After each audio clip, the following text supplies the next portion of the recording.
few months ago, I posted a video saying that I had fulfilled my purpose and that I was going to go into the mountains to go train martial arts. And I still receive comments of why I didn't do that. Oh, Hamza, I thought you were going to become a fighter. Now, I explained in a video already, but I put it in like, it was like 2 hours into the video, so a lot of people didn't see it. So I just wanted to explain it here because I still see comments about it. So yes, 100%, I did actually go and move into the fight camp. So what happened, I got a 2-month package at Tiger Muay Thai in this like really, really famous gym. There was guys from like the UFC training there and everything. And so I flew in there, got my suitcase and everything, walked into the reception, and they were actually super nice there. Like the women there were super nice. They brought in like one of the Muay Thai guys. I had one-to-one sessions with him booked and everything. Then they showed me to my room. And my room was actually a lot better than I thought it would. I thought it was just going to be like some shitty single bed and everything because it was very cheap and it was just there in like the in the gym. Turns out the room's nice enough. Internet connection was decent and everything. There's a restaurant. Like I was actually kind of liking it. And I trained for 4 hours that day. I did 4 different sessions.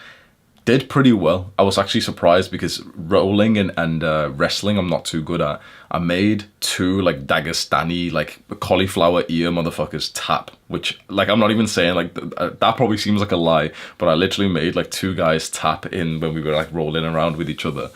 It was a surprise because they made me tap like literally 15 times fast, and so they probably didn't think that I was actually a threat. And then out of nowhere, I just got both of them in a rear naked chokehold, and then. Yeah, I actually made a couple of like friends and, we spoke and I had like a pretty good day. But then at the end of the day, it was almost like I couldn't wait to just get back into the room and journal because I could feel that this wasn't right. There was something inside, questions that needed to be asked, which I didn't want to ask. I didn't want to admit what was happening. But at the end of the day, the first day of being in this fight camp, I go and sit down and journal in my room. And I just asked myself a question, is this authentic? Is this genuinely where I want to be, what I want to focus on? Or, just be honest, are you here right now because it'll get you validation from people online? Because people online will think that you're cool because you're here, you're badass because you're training so much. Do you genuinely really just want to train and become like a professional fighter? Is that like the career that you want to go through? Which sounds awesome, but is it for you? Is this the thing that you genuinely want to do? Imagine if everyone's perception of you didn't matter. What would you want to do? I'm asking myself these questions, which are very difficult, and it's worth you doing this as like an actionable step of this video. To write that down and ask yourself those questions. If no one's validation meant anything to you, what would you actually be working on? If you forget all the bullshit, what is it that you actually want to do? And I didn't want to write the answer down because what I was going to write down, I knew was going to be so much less cool and badass. And, I had told 1 million people that I'm going to go fight now. And, there was that perception of like, wait, I can't just go back on my word. I literally just got here. Wait, I was considering leaving within 24 hours. And I thought of how embarrassing that would be. And also the new thing that I was focused on. But I realized that you can't live a life of inauthenticity. If there's something that you genuinely feel as a man that you should be doing, which is right for you, and you don't do that because something else might get you more validation from the people around you. You live this shallow life based on these internet comments. And I asked myself, am I going to live my life based on what people online think of me? Of course not. And so when I kept on asking myself, no, don't bullshit yourself. Don't act like no one exists. What is it that you actually have like a real interest for? What would you do for free? What would you want to spend your time with? And I didn't want to write it down because I knew of like how lame it might seem for a lot of people.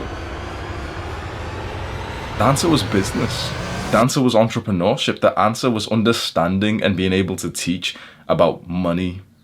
Because that was an element of like, a topic that I hadn't ever really like thought about much. It was actually like, this goes deep, but for all of the time that I was on YouTube, I was almost like this fake version of myself in some ways.